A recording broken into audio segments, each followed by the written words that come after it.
সব খবরই খবর নয় এই চ্যানেলে আজকে আরেকটি নতুন বিষয় নিয়ে আপনাদের সামনে উপস্থিত হয়েছি। ভিডিওটি ভালো লাগলে সাবস্ক্রাইব ও লাইক করবেন, আর ভুল হলে কমেন্টসে অবশ্যই জানাবেন। বিয়ের দিনক্ষণ লগ্ন তিথি ঠিক করাও কঠিন ব্যাপার, কিন্তু একটু ধারণা থাকলে আপনার কাছে এটা সহজ হয়ে যাবে। যেমন বিয়ের মাস ঠিক করার সময় বৈশাখ, জ্যৈষ্ঠ, অগ্রহায়ণ, মাঘ, ফাল্গুন, এই 5টি মাস অত্যন্ত শুভ। এর মধ্যে কোনো মাস যদি পাত্রপাত্রীর জন্ম মাস অথবা বাবা মায়ের বিয়ের মাস থাকে তবে বাদ দেবেন। দিনের মধ্যে সোম, বুধ, বৃহস্পতি, শুক্র, এই 4টি দিন অত্যন্ত শুভ। রাশিচক্রে পাত্রপাত্রীর যদি একই রাশি হয় তবে সব থেকে ভালো।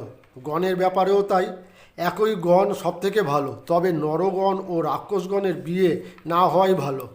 বিয়েতে লগ্ন একটা গুরুত্বপূর্ণ বিষয়। সাধারণত গোধূলি লগ্নটাকেই সকলেই চায়। মুনি ঋষিরা বিয়ের কাজে 3 রকমের গোধূলির কথা বলেছেন। তার মধ্যে বর্ষা, শরৎ ও বসন্তকালে সূর্যের ডুবে অদৃশ্য হলে সেই সময় দুদণ্ড অর্থাৎ 48 মিনিট হলো গোধূলি লগ্ন। এই লগ্ন হচ্ছে অত্যন্ত শুভ। এতে বার, তিথি এর কোনো দোষ ত্রুটি থাকে না। ভবিষ্যতে কি ঘটবে তা জানার আগ্রহ মানুষের চিরদিনের। এর জন্য মানুষ জ্যোতিষ ও জ্যোতিষশাস্ত্রের উপরে নির্ভর করে। জ্যোতিষশাস্ত্রে কয়েক রকম পদ্ধতি আছে।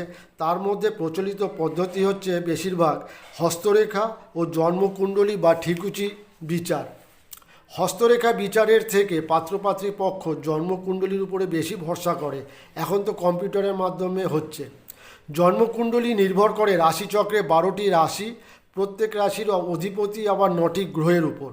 যেমন মেষ ও বৃশ্চিক রাশির অধিপতি হচ্ছে মঙ্গল, বৃষ ও তুলা রাশির অধিপতি হচ্ছে শুক্র, কর্কট রাশির অধিপতি হচ্ছে চন্দ্র, সিংহের রবি। মানুষ জন্মের সময় যে জায়গায় ভূমিষ্ঠ হয় সেখানে চন্দ্র যেখানে অবস্থান করে তার উপরে জাতক জাতিকার রাশি ও লগ্ন নির্ধারিত হয়।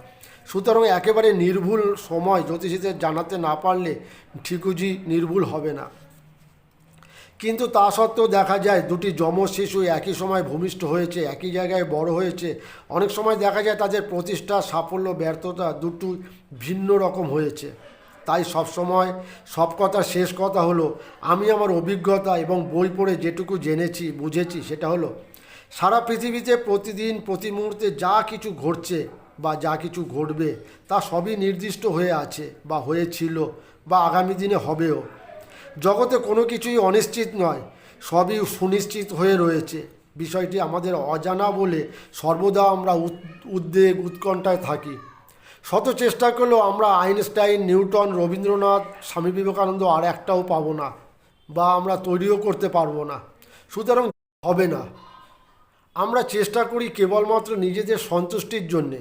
মানুষ বিয়ে করে না, মানুষের বিয়ে হয়। সুতরাং বিবাহ নামক শুভ কাজে শুভ চিন্তাভাবনাই আমাদের পথ দেখাবে।